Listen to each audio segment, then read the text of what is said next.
Have you ever been with someone you thought was the one, but then the relationship somehow ended? Do you think you might have hurt them or damaged your bond with them without even realizing it? Here are 8 harmful behaviors that you need to avoid. Number 1. You spend too much time together. Did you know that spending too much time with your partner can actually be bad for your relationship? Sometimes when you do everything together all the time with your partner, you may end up being pulled away from your other important relationships, like your friends and family. It may even keep you from pursuing your own goals and interests. When you start to feel like you're losing your individuality and independence, you may end up blaming and resenting your partner for it. Number 2. You lack an openness to experience. Have you ever found yourself falling into a routine together, closing off from new experiences? A lack of openness to experience can cause you to lose all the excitement in your relationship. When you stop trying new things or let yourself be spontaneous and free together, you may end up following a rigid and predictable pattern. This may keep you and your partner from feeling fulfilled and satisfied with your relationship. Number 3. You lack open communication.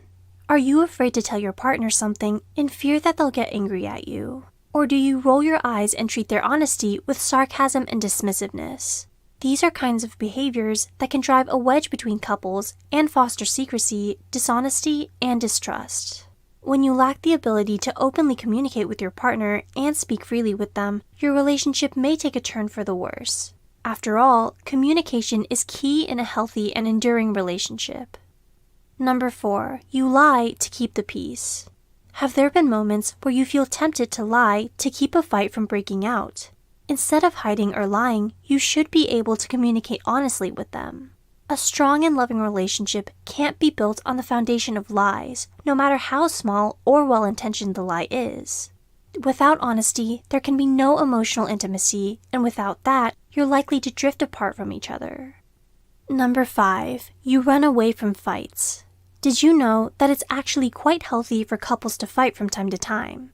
Having conflicts shows that you and your partner can be honest and open with each other. When you resolve the issues in a way that doesn't hurt or attack the other person, then you end up strengthening your relationship. On the other hand, running away from conflict won't solve anything.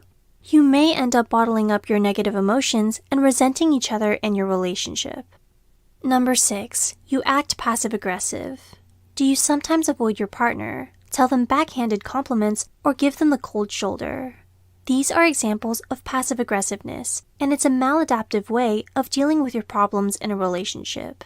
If you or your partner act passive-aggressive to each other instead of confronting your issues or being direct about your wants and needs, it shows emotional immaturity, and it may turn your relationship toxic.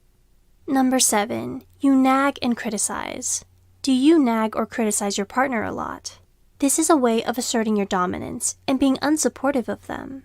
It sends them a message that you feel superior to them and that they should always do as you say. In a healthy relationship, you should respect your partner and give them the freedom to make their own decisions. Constantly nagging them, especially about the things they enjoy, can lead to resentment. Number 8. You're no longer affectionate. Do you keep that romantic spark alive? Being neglectful of your partner's emotional needs and not showing enough affection is one of the quickest ways to ruin a relationship. While it's normal for the initial excitement and passion to dwindle over time, it's still important to remind your partner that you love them. Whether it's buying gifts or just giving them a kiss and a hug, showing any kind of affection is important to a relationship. Do you relate to any of the behaviors mentioned here? Let us know in the comments below.